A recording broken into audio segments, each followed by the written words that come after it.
This is the Long Island Steel Train. It's one of the last freight trains which terminates on a suburban line, traveling down the Frankston Line and Stony Point Line to reach the Long Island Steel Mill in Hastings. History.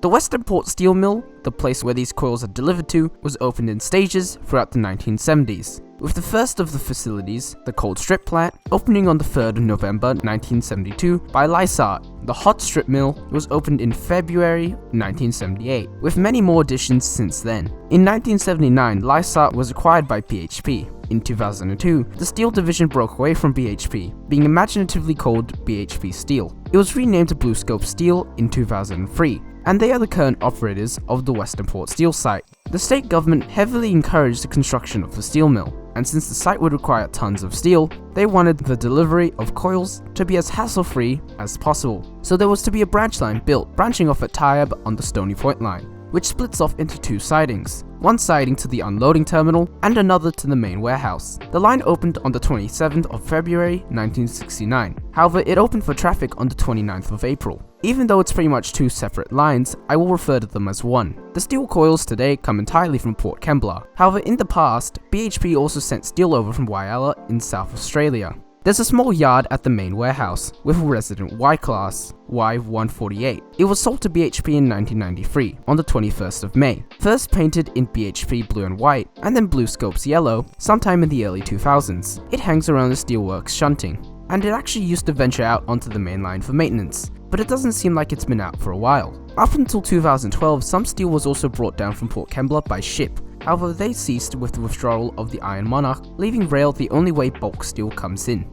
Due to Australia's gauge problem, steel coils were originally transferred onto broad gauge at Adelaide and Albury, but with the conversion of the Adelaide to Melbourne rail line in 1995, the Melbourne Steel Terminal was built where coils could quickly and efficiently be transshipped. However, this was closed in 2015 to make way for the E-Gate development, with transshipping being moved to the Melbourne Freight Terminal in South Dynon.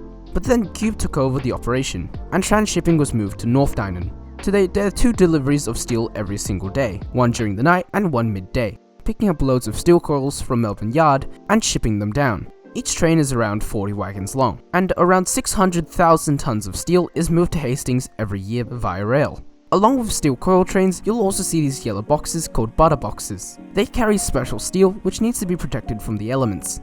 The Long Island Steel has been operated by a number of operators over the years. Initially by the Victorian Railways and Australian National, then V-Line Freight and National Rail, then Pacific National, and finally the current operators, Qube. But not many people actually know the journey these coils go through to get here.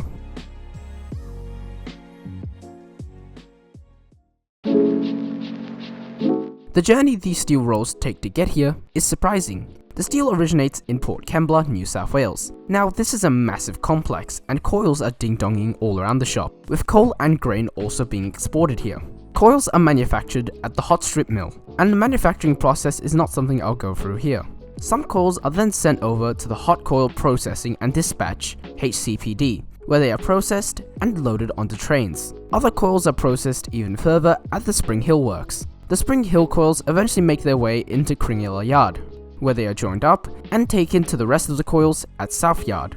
The coils are transported on SQSY, CQPY, and RCKF wagons. However, different varieties do sneak in. These standard gauge wagons are different to the ones used on broad gauge, which I'll talk about later. Once loaded, usually 3 to 4 QL locomotives are hooked up, and the coils leave the yard to join the main South line. The steel train winds down to join the Bomaderry line, and junctions at Unanderra to join the cross-country line to Mossvale, where the steel train winds excruciatingly slowly through the Illawarra Ranges, and up a mostly 1 in 30 gradient the whole way. The coils travel south at Mossvale to join the main South line, which takes them all the way to Melbourne, passing Yass Junction, Cootamundra, Junee, Wagga Wagga, Henty, Albury, Wangaratta, Benalla, Seymour, through the Albion to Jacana goods line, passing over the Moonee Ponds and Maribyrnong viaducts, into the Bunbury Street Tunnel, and arriving at North Dynon Yards. Since the interstate main line linking the two capitals is standard gauge, however the Frankston line is broad gauge, all the coils have to be moved one by one onto broad gauge wagons by these things. And these guys have a rather dangerous job, as each of these perfectly circular steel coils weighs around 7 to 10 tons, and even more than that. More than enough to crush a human if not careful. The standard gauge wagons are shunted out of the way, and the broad gauge wagons are shunted in. The coils are transported on broad gauge RCGAF wagons, while the butter boxes are transported by SQSF wagons. The locos are hooked up, usually a pair of VLs, a pair of Gs, or one of each, and the steel train departs North Dining Yard. Following the dedicated goods line past North Melbourne and Southern Cross, then over the new Flinders Street Viaduct. If you want more info on this area, check out my video on that. And the steel train then joins the Frankston line, and follows the Frankston line's entire length. It continues down past Frankston onto the Stony Point line.